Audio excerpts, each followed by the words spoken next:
वंदित्तु सर्वसिद्धे ध्रुवमचलमनोवमं गतिं पत्ते वोच्छामि समयपाहुड नमो सुधकेवली भणिदं नमः समय साराय स्वानुभूत्या चकासते चित्स्वभावाय भावाय सर्वभावान्तरच्छिदे देहादिक से भिन्न जो पर्यायों से पार ज्ञान स्वभावी आत्मा दे आनंद अपार।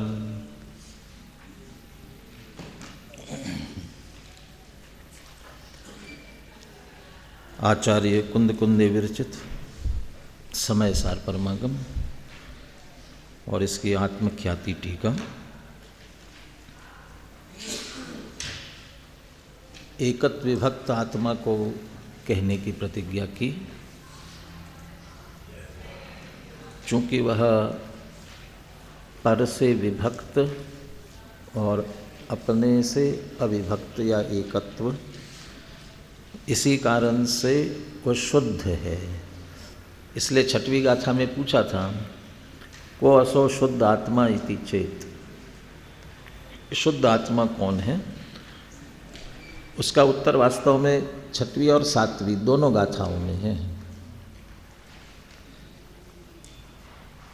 सातवीं गाथा की उत्थानिका में जो प्रश्न किया वह उसकी शुद्धता के संदर्भ में है। वह आत्मा आप शुद्ध कह रहे हैं तो क्या इस प्रकार से अशुद्धता तो नहीं आती है? तो उसका भी निषेध करते हुए शुद्धता की बात ली गई है।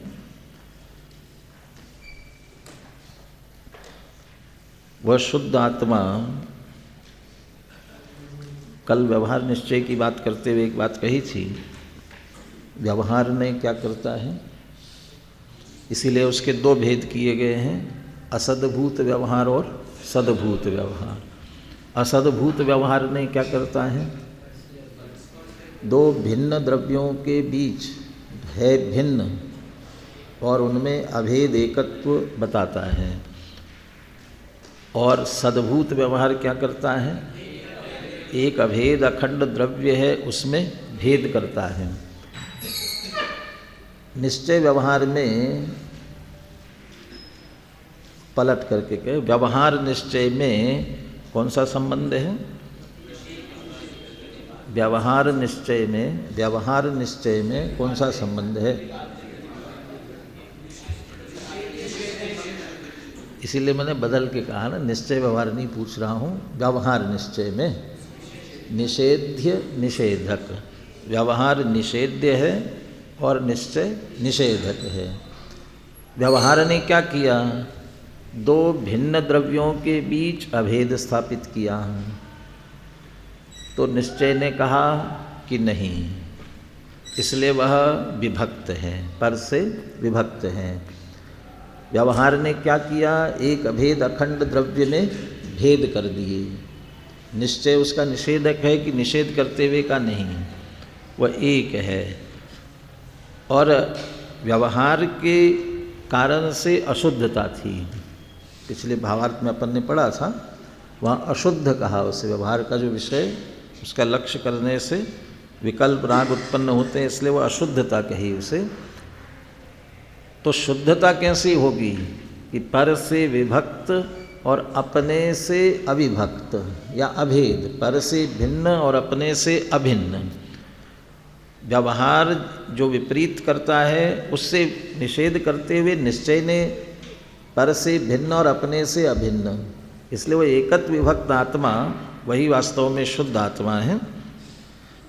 जब अभिन्नता है तो उसमें से प्रश्न खड़ा किया था, वह ज्ञायक भाव जिसे आप शुद्ध कह रहे हैं, उसे दर्शन ज्ञान चारित्र वाला कहने से अशुद्धता नहीं आएगी? ऐसा प्रश्न करने पर ये सातवीं गाथा में उत्तर दिया। बोलिए, गाथा और पद्यानुवाद बोलिए।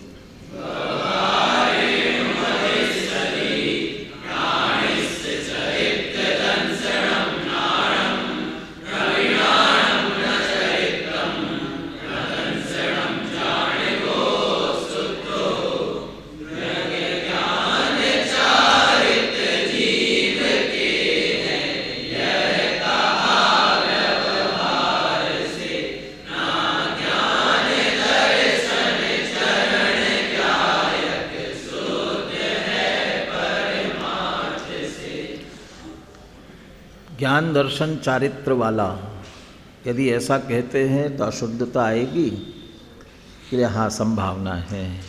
तो फिर ज्ञान दर्शन चारित्र है कि नहीं कि व्यवहार से हैं।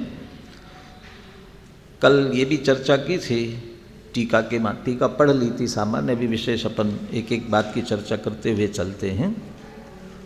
व्यवहार से दर्शन ज्ञान चारित्र नानिस्य माने आत्मा के जीव के हैं, ऐसा किसने, किससे, कैसे और क्यों कहा, चारों प्रश्नों का उत्तर इसमें आ जाएगा।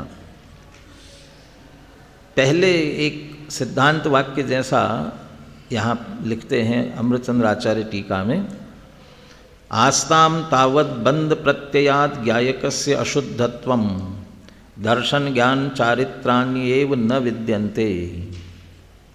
बंध प्रत्ययात्, बंध के कारण से, कर्म बंध, नो कर्म का बंध और उनके आश्रय से होने वाले भाव कर्म वाला बंध, इसके कारण से उसे अशुद्ध कहते हैं। कहते आस्ताम, ये बात तो बहुत दूर की है, ऐसा कह करके भाव कर्म थोड़ा बंद यदि गौण भी कर दे तो बंध प्रत्यय, बंध के कारण उससे अशुद्धता तो दूर रहो, माने उससे अशुद्ध तो होता ही नहीं है।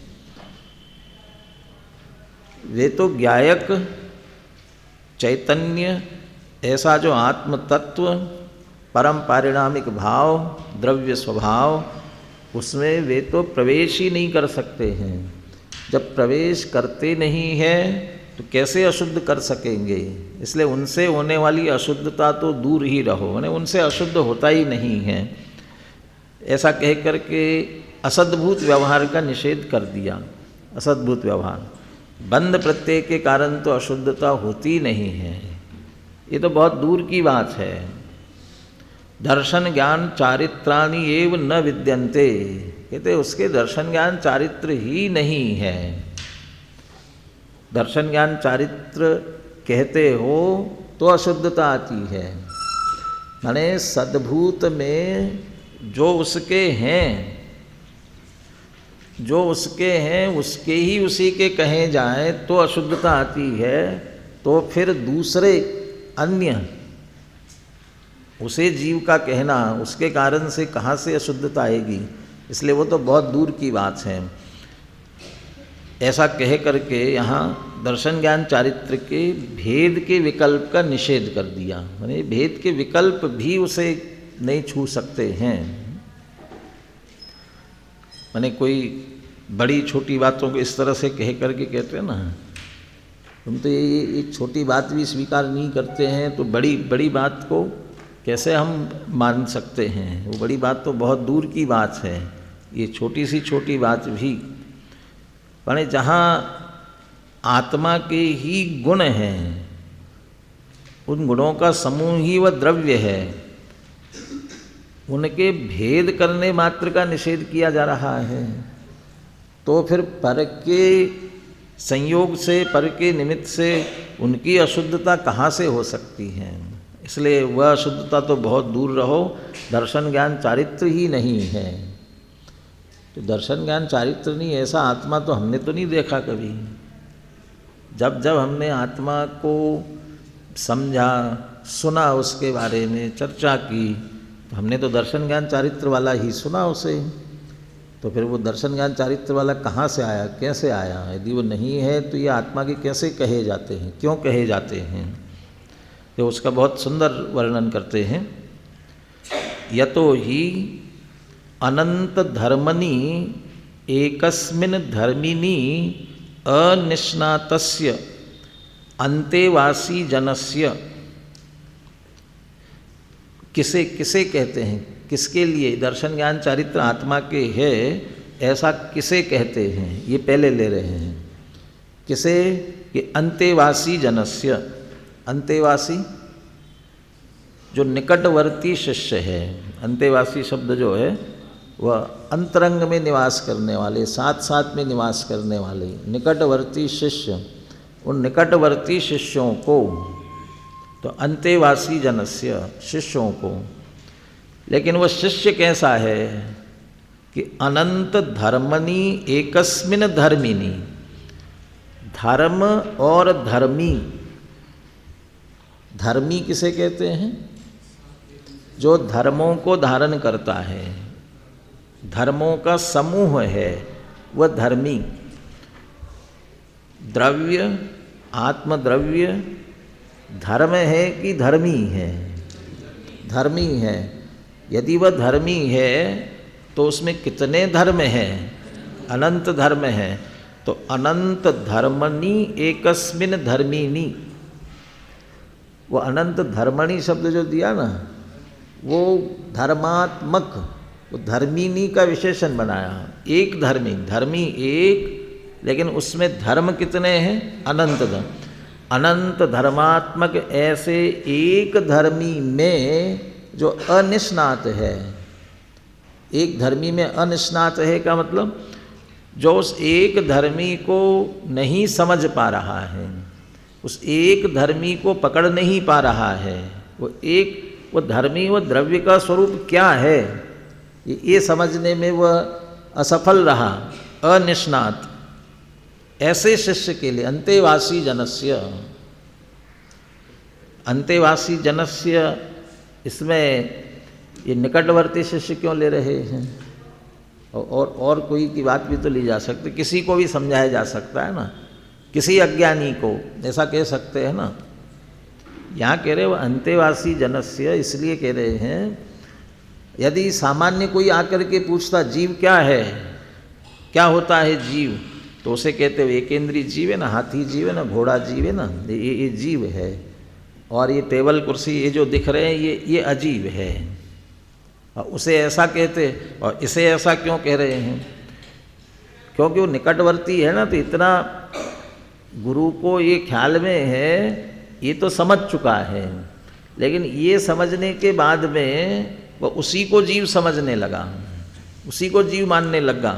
चले नहीं, वो जीव नहीं है, तो फिर है कौन जीव? कि इसके अंदर एक द्रव्य है, वो द्रव्य वो जीव है, इसका शरीर जीव नहीं है। वो कैसा है फिर? यानी वो ये इतना वो समझ चुका है। यदि निकटवर्ती न हो तो क्या समझता है, क्या नहीं समझता है, जानकारी न हो, इसलिए उसकी बात नहीं करते हैं। वो निकटवर्ती शिष्य जो जहाँ गलती कर रहा है, जो जहाँ नहीं समझ पा रहा है, धर्मी अनंत धर्मात्मक एक है, लेकिन उस एक धर्मी को जो नहीं समझ पा रहा है, उसे क्या करने के लिए और कैसे समझाएंगे? कहले तद अवबोध विधायी भी कैश्चित धर्मई, तद अवबोध विधायी भी कैश्चित धर्म, कैश्चित धर्म, अनंत धर्म थे ना, उसमें से कैश्चित धर्म, कुछ धर्मों से। लेकिन वे धर्म कौन से होना चाहिए? तद अवबोध विधायी, उसको उसका अवबोध हो जाए, उसे अवबोध हो सके, उसे ज्ञान हो सके, उसके समझ में आ सके, ऐसे गुणों से उसे समझाया जाएगा। जीव जीव अधिकार के अंत में जीव का निर्दोष लक्षण क्या है, इसके लिए कलश दिया ना। अजीव दो प्रकार के हैं, कुछ मूर्तिक है और कुछ अमूर्तिक है। इसलिए अमूर्तिकता से जीव का लक्षण नहीं बनाया जा सकता, चैतन्यपना ही जीव का लक्षण हो सकता है। अब आप वो अमूर्तिक है, सूक्ष्म है, ऐसी विशेषताओं के माध्यम से समझाने की कोशिश करेंगे तो जीव द्रव्य का यथार्थ ज्ञान नहीं हो सकेगा। या पहले जैसे ये कहा जाता था कि जो जन्मता मरता है, बढ़ता है, प्रजनन अपनी संतति उत्पन्न करता है, माने जीव के स्वरूप के बारे में इस तरह से कहा जाता था। ऐसी विशेषता इनके बारे यदि कहा जाएगा तो वो जो असली धर्मी, अनंत धर्मात्मक एक धर्मी है, वो समझ में नहीं आ सकेगा। इसलिए तद अवबोध, वो उस एक धर्मी का अवबोध हो जाए, वो ज्ञान हो जाए, तो वो ज्ञान जिनके माध्यम से हो सकता है, अवबोध विधायी, ऐसे कैश्चित धर्मे, ऐसे कुछ धर्मों के द्वारा, तम अनुशासताम सूरीणाम, तम उस शिष्य को अनुशासताम समझाने वाले, अनुशासन यहाँ अनुशासन आपका डिसिप्लिन वाला अनुशासन नहीं है, यहाँ अनुशासन कथन के अर्थ में है। शास्ता शास्ति सतो हितम, शास्ता शास्ति सतो हितम, ये किसके लिए कहा? आप्त के लिए कहा। तीर्थंकर देव आप्त जो है वह सतो हितम शास्ति, वो शास्ता है। और ये जो आचार्य समझा रहे हैं ना, ये अनुशास्ता है। वे शास्ता है और ये अनुशास्ता है।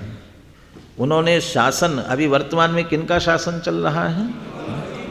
अंतिम शासन नायक तीर्थंकर भगवान महावीर, अंतिम शासन नायक, शासन अभी भगवान महावीर का चल रहा है, तो शासन उनका है। लेकिन हम तो कहते हैं कि कुंद कुंद आमनाए, तो कुंद कुंद आमनाए कहते हैं, तो कुंद कुंद आचार्य की आमनाए ये क्या है? कि अनुशासन है। बस शासन तो है भगवान महावीर का और कुंद कुंद आचार्य का अनुशासन है। अनुशासन का अर्थ क्या करेंगे? उसी के अनुसरण, वैसा का वैसा, जैसे भगवान ने समझाया था वैसा का वैसा ही आचार्य समझाते हैं। तो अनुशासताम, तम अनुशासताम, उन्हीं के तम उस शिष्य को समझाने वाले, सूरी नाम, उनको समझाने वाले जो आचार्य हैं उनका ये कथन है, ये आगे जोड़ेंगे उसे। तम अनुशासताम सूरी नाम। अब फिर एक और हेतु कैसे कैसे किया, कैसे बताया? धर्म धर्मिणो स्वभावतः अभेदे अपि, ये क्या? कैश्चित धर्मई तम अनुशासतम, कुछ धर्मों से उसे समझा रहे हैं, लेकिन वो जिन धर्मों से समझा रहे हैं ना, उन धर्मों का वो धर्मी के साथ है क्या? कि धर्म धर्मिण स्वभावतः अभेदे, स्वभाव से देखा जाए वे धर्म उस धर्मी से बिल्कुल अभेद है, तन्मय है, तादात्म्य है। इतने तन्मय तादात्म्य है, उसमें से किसी एक को निकालना चाहो तो संभव ही नहीं है। ये सोचा जाए कि एक को नष्ट कर दिया जाए तो एक नष्ट होते ही पूरा द्रव्य नष्ट हो जाएगा, संभव ही नहीं है। तो स्वभावतः अभेदे, धर्म धर्मी न स्वभावतः अभेदे, जब स्वभाव से अभेद है तो फिर कुछ धर्म आप कैसे बता रहे उसमें से? स्वभावतः अभेदे अपि व्यपदेश तो भेदम उत्पाद्य, उनमें व्यपदेश तो नाम मात्र से, व्यपदेश कथन मात्र से, व्यपदेश तो आगे 17वीं 18वीं गाथा के बाद में दर्शन ज्ञान चारित्र, इसके संदर्भ में भेदाभेद की चर्चा आएगी। दर्शन ज्ञान चारित्र जो है भिन्न है अभिन्न है, मेचक अमेचक के अर्थ शब्द लेते हुए कहेंगे वहाँ पर। तो वहाँ कहा कि दर्शन ज्ञान चारित्र अभिन्न है कि भिन्न है? कहते स्वभाव से अभिन्न है। तो स्वभाव से अभिन्न है तो हम कहते थे दर्शन ज्ञान चारित्र ये सब कहते तो है, कि लिए कहते ही हैं, अलग अलग कहते हैं, अलग अलग हैं भी। ज्ञानावरण ज्ञान को ही बाधित करता है, दर्शनावरण दर्शन को ही बाधित करता है, दर्शन मौनी श्रद्धा को, चारित्र मौनी चारित्र को। तो ये सभी जब अलग अलग बाधित कर रहे हैं, प्रकट नहीं होने दे रहे हैं, विपरीत कर रहे हैं, तो इसका मतलब ये अलग अलग है ना। अलग अलग तो है, तो अलग अलग है तो कैसे अलग अलग है? कभी जब भी कभी चर्चा चलती है, किसी को कहेंगे कि बुद्धि की कोई बात होगी, तुम्हें थोड़ी बुद्धि नहीं है, दिमाग नहीं है, ज्ञान नहीं है तुमको, तो हमेशा यहाँ इशारा करेंगे तुम्हें बुद्धि नहीं है, तो ये इसमें क्या भरा हुआ है? भूसा भरा है क्या? क्यों ज्ञान यहाँ भरा रहता है क्या? माने ज्ञान यहाँ है।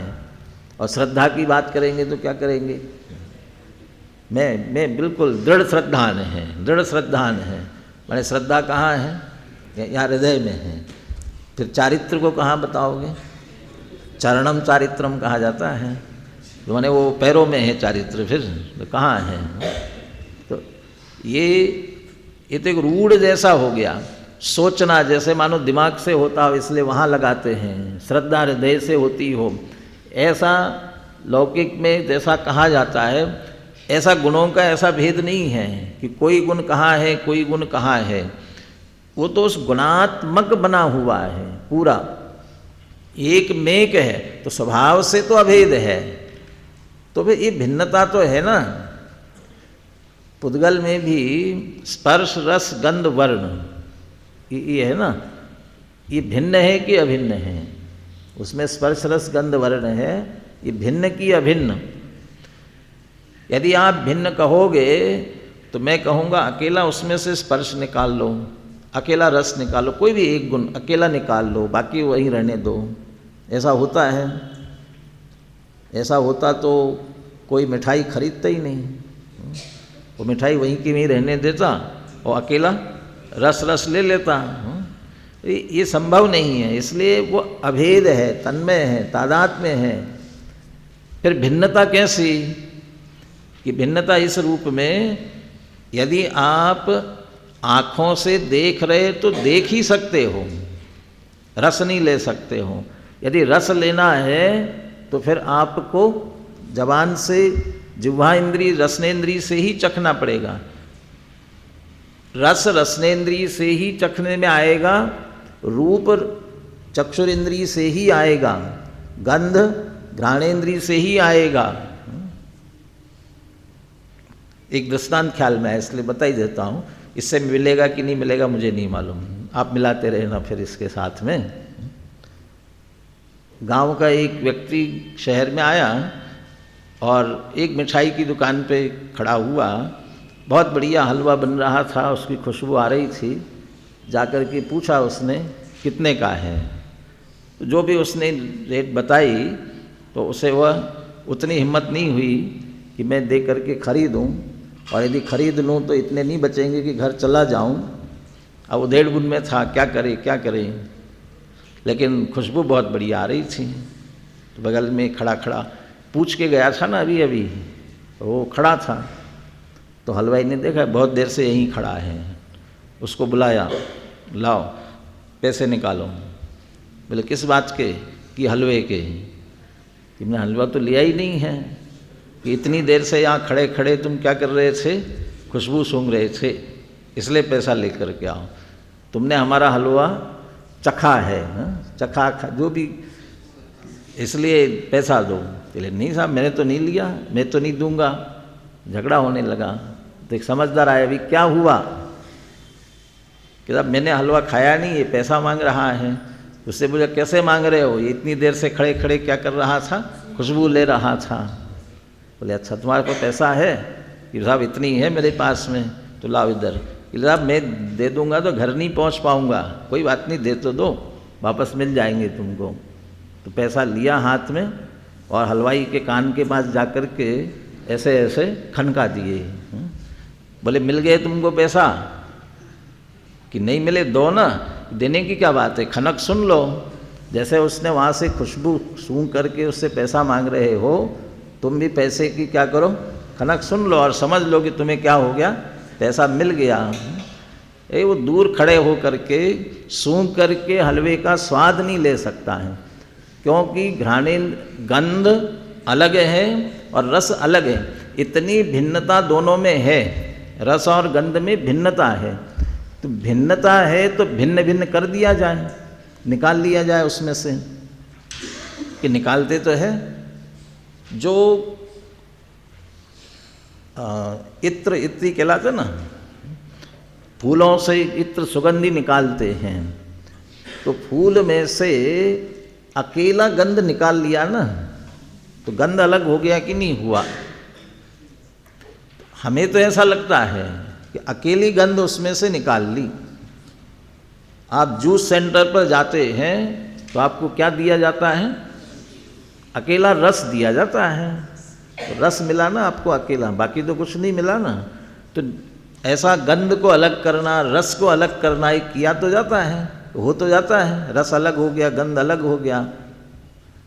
ऐसा नहीं हुआ है। वो जो गंध आ गई ना, वो उस गंध के साथ भी स्पर्श रस सभी मौजूद है, अकेला नहीं है। और आपको जो उसमें से रस निकाल के दिया है, उसमें भी स्पर्श वर्ण बाकी सब भी उसके साथ साथ में है। ऐसा नहीं होता है कि वो नहीं है, इसलिए सभी है। ऐसा अलग नहीं किया जा सकता और ऐसा अलग अलग जाना जा सकता है। ये जो जानने में अलग अलग आ रहे हैं, वो उसको ये कहा जाता है, यह व्यपदेश तो शब्द दिया ना,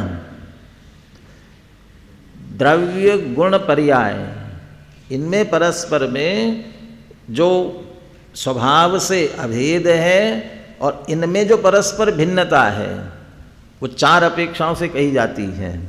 संज्ञा, संख्या, लक्षण और प्रयोजन। कहते स्वभाव से तो अभेद है, लेकिन संज्ञा, संख्या, लक्षण, प्रयोजन, इन चार अपेक्षाओं से भिन्नता है नहीं, इनकी अपेक्षा से भिन्नता कही जाती है। तो संज्ञा माने नाम, तो ये व्यपदेश तो संज्ञा मात्र, नाम मात्र, कथन मात्र, ये कहा जा रहा है कि ये अलग है, लेकिन वास्तव में अलग अलग नहीं है। ऐसा स्वभावतः अभेदे अपि व्यपदेश तो भेदम उत्पाद्य, कथन मात्र से भेद करके व्यवहार मात्रेणैव ज्ञानिनो दर्शनम ज्ञानम चारित्रम इति उपदेशः।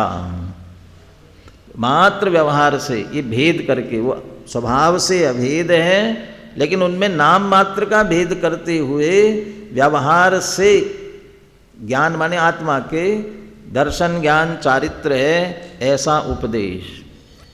किनका उपदेश है? ऊपर कहा था अनुशासताम सूरीणाम, वो आचार्यों का उपदेश।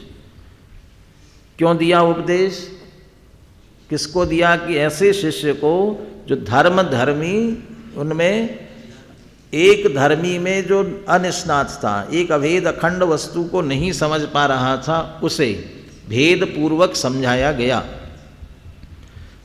किससे समझाया?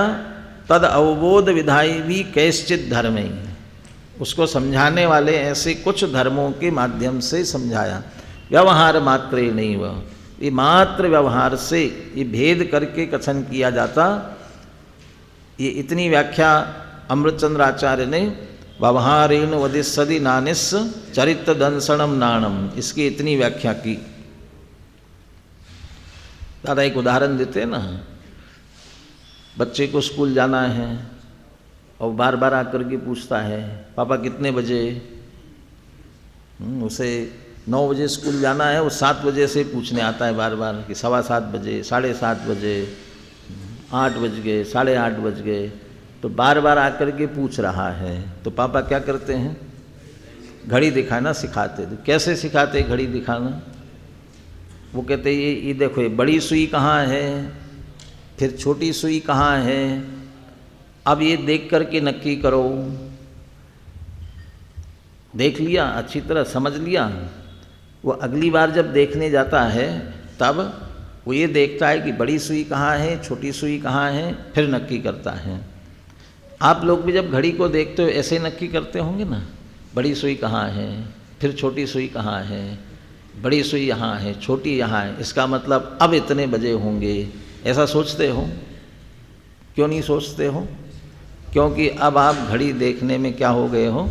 निष्णात हो गए हो। और फिर वो छोटी बड़ी सुई किसको बतानी पड़ती है? जो उसको समझने में अनिष्णात है, जो उसे नहीं समझ सकता है। तो समझ नहीं सकता है उसे इस प्रकार से भेद करके समझाया जाएगा। अभी ये वो इसमें भी लिया ना, तद अवबोध विधाई भी कैश्चित धर्मे, वो जो बात नहीं समझ रहा है ना, वो बात समझ में आए ऐसे धर्मों से बताना। वो घड़ी ये बताने लग जाओ, घड़ी समझाओ, तो घड़ी समझाने में ये समझाओ उसे, ये घड़ी है ना, किसने आविष्कार किया था, कब आविष्कार किया था, क्या करता है, क्या क्या लाभ है इसके, ये सब बताने लगोगे तो समझ में आएगा उसे। वो नहीं आएगा उसे समझ में। अब यदि वो किसकी मेटल की बनी है कि प्लास्टिक की बनी है कि कैसे बनी हुई है, क्या क्या है, अभी उससे नहीं है। समय देखना अभी उद्देश्य है, तो जिससे वह समझ में आए उन्हीं से। ऐसे वो एक धर्मी समझना है तो वह धर्मी जिससे समझ में आए ऐसे धर्मों से। इसलिए दर्शन ज्ञान चारित्र ये जो मूल धर्म है, जिनके माध्यम से वह धर्मी समझ में आ सकता है, उन धर्मियों में ऐसा भेद उत्पन्न करते व्यवहार मात्र ही नहीं हो। व्यवहार मात्र से दर्शन ज्ञान चारित्र तो है ना उसमें, व्यवहार मात्र से तो है कि नहीं है उसमें, कि है ना, तो फिर नहीं ऐसा कैसे कहा? स्वभावतः अभेद, स्वभाव से अभेद कह दिया था ना, तो जब उस स्वभाव को मुख्य करते हैं तो ये दिखाई नहीं देते हैं। इसलिए कहते हैं कि वह अलग अलग नहीं होने से निषेध किया कि है नहीं, और जब समझाने के लिए कहा गया व्यवहार मात्र से उसमें ज्ञान है, दर्शन है, चारित्र है, ऐसा कहा। अब नीचे की पंक्ति की व्याख्या जो यहाँ का मूल विषय है, और जो मूल विषय है उसे बहुत संक्षेप में निपटा दिया, और बाकी ये तो समझ लो उसके लिए साथ साथ प्रश्न के उत्तर के रूप में बात आई थी। तो ये विस्तार तो इस बात का होना चाहिए था ना, लेकिन उसमें ज़्यादा विस्तार है ही नहीं ना, वो तो अभेद अखंड एक जैसा है वैसा है, इसलिए उसमें ज़्यादा विस्तार नहीं है। परमार्थतस्तु एक द्रव्य निष्पीत अनंत पर्यायतया एकम किंचित मीलित आस्वादम अभेदम एक स्वभावम अनुभवतः न दर्शनम न ज्ञानम न चारित्रम ज्ञायक एव एकः शुद्धः। परमार्थतः वो व्यवहार की बात थी, अब परमार्थ से देखा जाए ज्ञायक एव एकः शुद्धः, बस ज्ञायक एक शुद्ध है। तो ज्ञायक एक शुद्ध है तो उसमें और कुछ नहीं है क्या?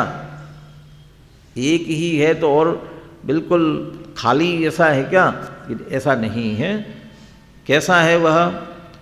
एक द्रव्य निष्पीत अनंत पर्यायतया, एक द्रव्य अनंत पर्यायों को पीकर बैठा है।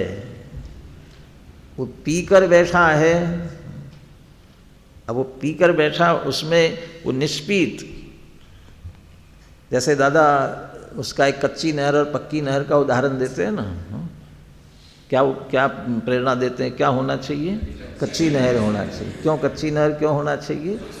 वो पानी जा रहा है तो वो कहेंगे, वहाँ हम ऐसा कहेंगे कि कच्ची नहर जो है पानी खुद पीता है, पहले ही खुद पी करके बिल्कुल तृप्त हो जाता है, माने उसके पूरे में बिल्कुल पानी पूरा पहुँच जाता है। रसगुल्ला, गुलाब जामुन नहीं, रसगुल्ला, रसगुल्ला को रसगुल्ला क्यों कहते हैं? कि वह गोला ऐसा है, वह रस को पी करके बैठा हुआ है। अभी बनाने की विधि में समझो, वो गोले जो उसके बनाए वे ऐसे कड़क कठोर से हो गए कि वो उसमें डालने के बाद में वो रस को नहीं सोखे। अब वो निकाल करके कोई खाए तो क्या कहेगा वो? ये कैसा रसगुल्ला है ना, बिल्कुल सफ़ेद सफ़ेद बढ़िया चाशनी में डूबा हुआ है ना। वो कह रहे चाशनी में डूबा दिख रहा है लेकिन चाशनी में डूबा नहीं है। ये क्या हुआ है?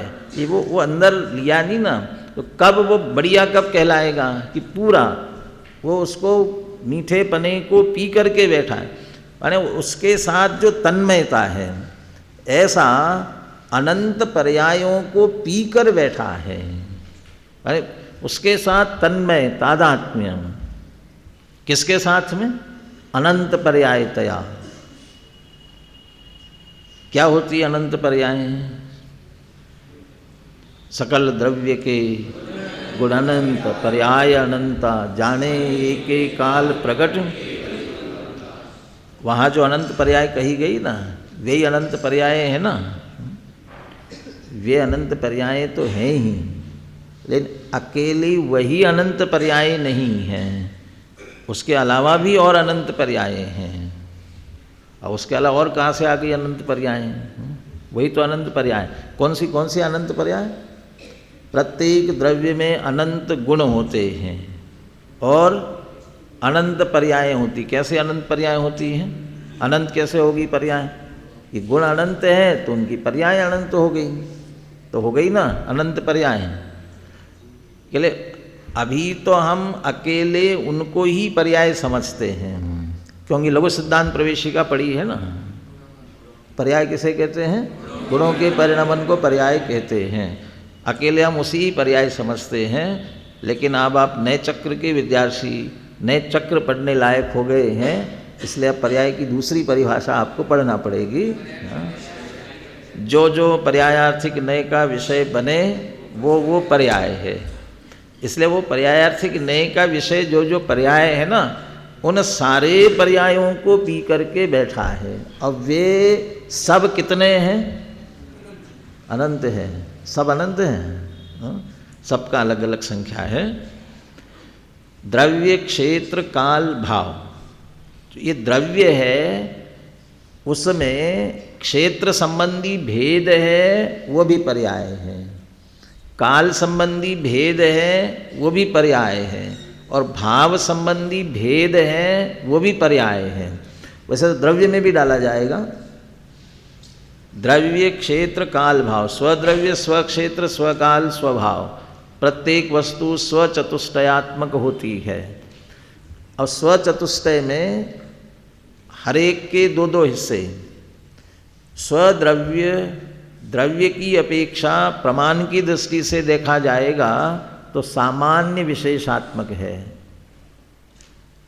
वही द्रव्य स्वद्रव्य क्षेत्र की अपेक्षा और प्रमाण दृष्टि से, प्रमाण से देखेंगे तो कैसा है? भेदाभेदात्मक कहो, भेदाभेदात्मक है। वही द्रव्य स्वकाल की अपेक्षा प्रमाण की विवक्षा में नित्यानित्यात्मक है, और वही द्रव्य स्वभाव की अपेक्षा एक अनेकात्मक है। अब ये जो लिया सामान्य विशेष, नित्य अनित्य, अभेद भेद, एक अनेक, इसमें से ये दो स्थितियां आ रही प्रमाण की दृष्टि में। इनमें से एक तरफ सामान्य, अभेद, नित्य और एक, ये जो विषय है ये पूरा उस प्रमाण में से द्रव्यार्थिक का विषय बनता है। और दूसरी तरफ विशेष, भेद, अनित्य और अनेक, ये जो दूसरा पहलू है ये पर्यायार्थिक नय का विषय बनता है। माने प्रमाण नय तो किस में लगेंगे? प्रमाण से ग्रहित किए गए वस्तु में से एक अंश को, एक को ग्रहण करने वाला वो नय है। तो प्रमाण ने किसे ग्रहण किया? सामान्य विशेषात्मक, भेदाभेदात्मक, नित्यानित्यात्मक, एकानेकात्मक, ऐसे संपूर्ण वस्तु को। उसमें से द्रव्यार्थिक नय ने सामान्य, अभेद, नित्य और एक, और पर्यायार्थिक ने क्या किया? विशेष, भेद, अनित्य और अनेक, इनको विषय बनाया। अब जो पर्यायार्थिक नय ने विशेषों को, भेदों को, अनित्यता को और अनेक को विषय बनाया, वे सब पर्याय कहलाते हैं। वो पर्यायार्थिक नय के विषय है ना, इसलिए वे सब पर्याय कहलाते हैं। तो यहाँ उन सब पर्यायों को पीकर बैठा है, इसलिए अनंत पर्यायतया एकम, वो अनंत पर्यायों को निष्पित बिल्कुल एक मेघ हो गया है, इसलिए वह एक है। अब मैंने अनंत पर्यायतया अनंत कहा ना, अब अनंत कहा है इसलिए मैंने कहा था सब अनंत, तो सब अनंत नहीं होंगे। विशेष, चूंकि इन सबको विशेष कहा जाता है इसलिए वे तो अनंत हैं, लेकिन दूसरा जो क्षेत्र की अपेक्षा से भेदाभेद किया, वो अभेद कितना कि अभेद एक, लेकिन भेद कितने प्रदेश की अपेक्षा, क्षेत्र की अपेक्षा कि असंख्यात प्रदेश। इसलिए वह प्रदेशों की अपेक्षा जो भेदात्मक लिया है वो असंख्य प्रदेश, तो असंख्यात में से एक प्रदेश, तो प्रदेश की अपेक्षा से असंख्यात आएगा, बाकी सब में तो अनंत घटित होगा। काल की अपेक्षा जो अनित्यता है, तो जो प्रति समय परिणमित होने वाली पर्याय, अवस्थाएं, वे तो अनंत है ही। और जो भाव की अपेक्षा से गुण है, धर्म है, वे भी अनंत हैं। इन सब का जो भेद है वो सब पर्यायार्थिक नय का विषय होने से इन सबको पर्याय कहा जाता है। इसलिए इन सारी पर्यायों को पी कर बैठा है। यहाँ जो वहाँ को आगे अपन पढ़ेंगे, कल इस पे चर्चा करेंगे विस्तार से। वहाँ ये जो गुण वाली पर्याय हैं, गुणों को जो पर्याय कहा, और वो अनंत, ऊपर तो कहा था अनंत धर्मनी एकस्मिन धर्मिनी, अनंत धर्मात्मक एक धर्मी में, वहाँ तो धर्म लिया था। लेकिन यहाँ पर्यायतया कहा अनंत पर्याय। कहते गुणों को तो शामिल कर सकते हैं द्रव्य में, कि गुणों का समूह है, पिंड है, लेकिन पर्याय को शामिल नहीं कर सकते हैं। अब वो पर्याय को शामिल नहीं कर सकते, ये जो शब्द दिया जाता है वो प्रति समय परिणमित होने वाली पर्यायों को, वो अनित्य है, वो द्रव्य मिल जाएंगे तो पर्याय मूल पर समय कहा गया है, तो इसलिए पर्यायों को शामिल नहीं कर सकते हैं वो उन पर्यायों को। इसमें शंका खड़ी की गई है, यदि पर्यायों को शामिल नहीं कर सकते हो तो अनंत पर्यायतया एकम जो कहा गया है तो वो फिर शामिल नहीं हुई, तो अभेद अखंड एक कहाँ हुआ? वह थोड़ा सा छोटा रह गया ना, उतना उसे अलग कर दिया, भिन्नता कर दी उसमें से, ये शंका की है। और वो पर्याय शामिल है कि नहीं है, इसकी विस्तार से चर्चा की, वो अपन आगे करेंगे। अभी अपन इतना समझते हैं कि निश्चय से वस्तु कैसी है, कि निश्चय से अभेद अखंड एक है। जो अभेद अखंड एक है, वो अभेद अखंड एक कैसी है?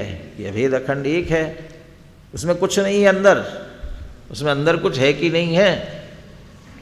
अब अंदर कुछ है कि नहीं है, ये जो स्याद्वाद से समझता है उसे तो बराबर ख्याल में है, लेकिन जिसे स्याद्वाद का ख्याल नहीं, वो तो यही समझेगा एक माने एक होता है, अनेक माने अनेक होते हैं।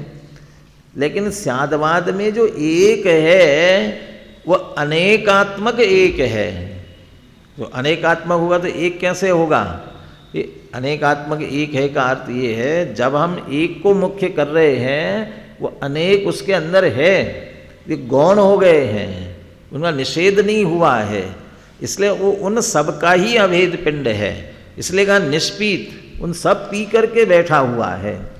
जब वह सबको पी करके बैठा हुआ है तो फिर वह कैसा है? आप तो उसे बार बार एक ज्ञायक एक ज्ञायक एक ज्ञायक कह रहे हो, इसका मतलब अकेला ज्ञान मात्र होगा। कैसा है? कोई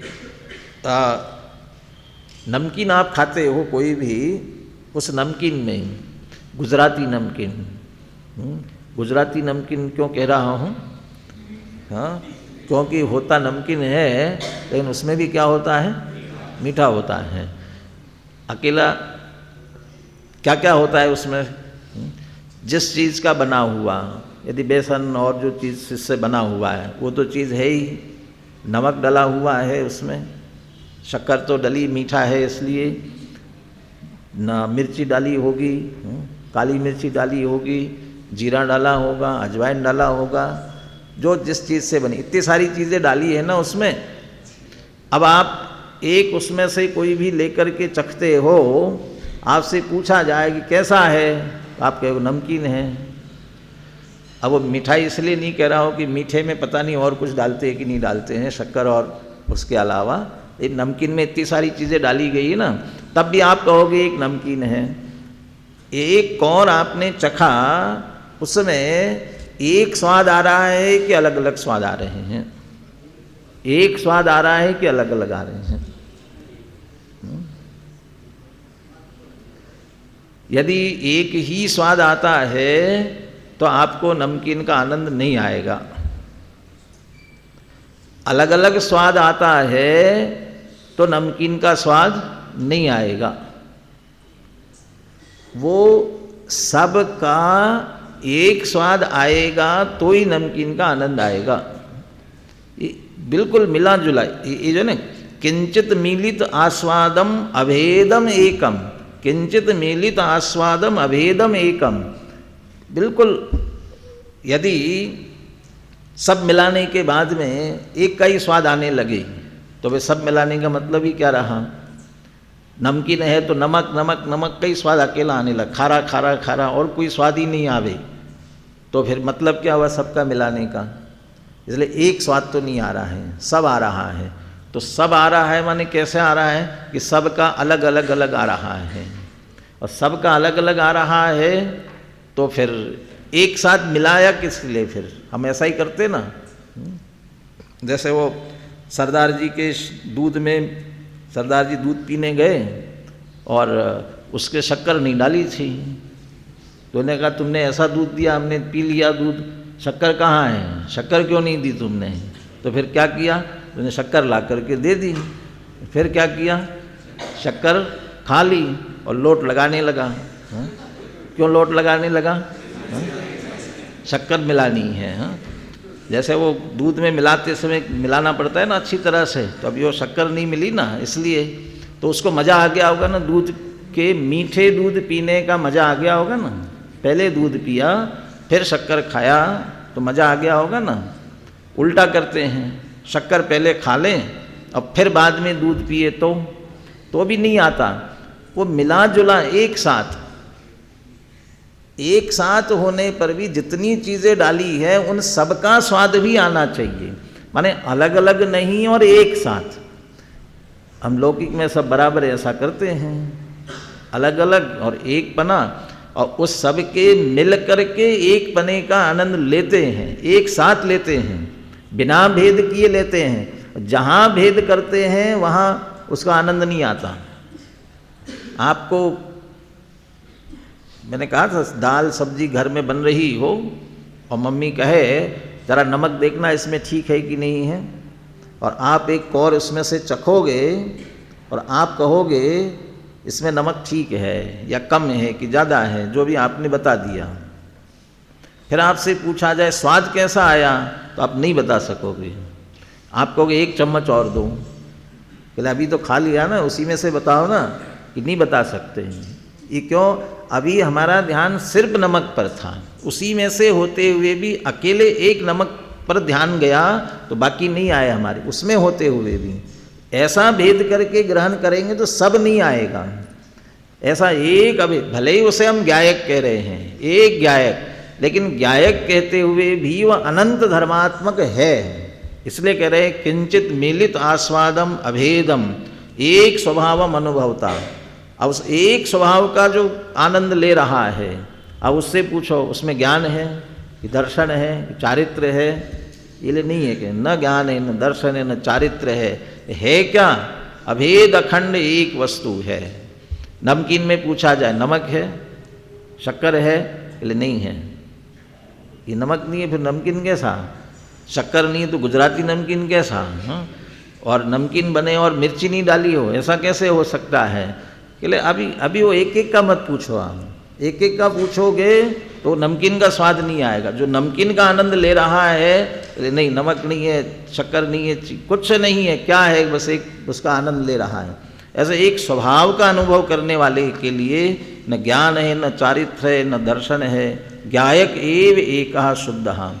ऐसा एक अभेद अखंड ज्ञायक हम सबकी दृष्टि में आए इसी मंगल भावना के साथ। अनुशीलन इसका ध्यान से पढ़ करके आवे सभी आगे।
कल से समय फिर 8:45 का ही रहेगा।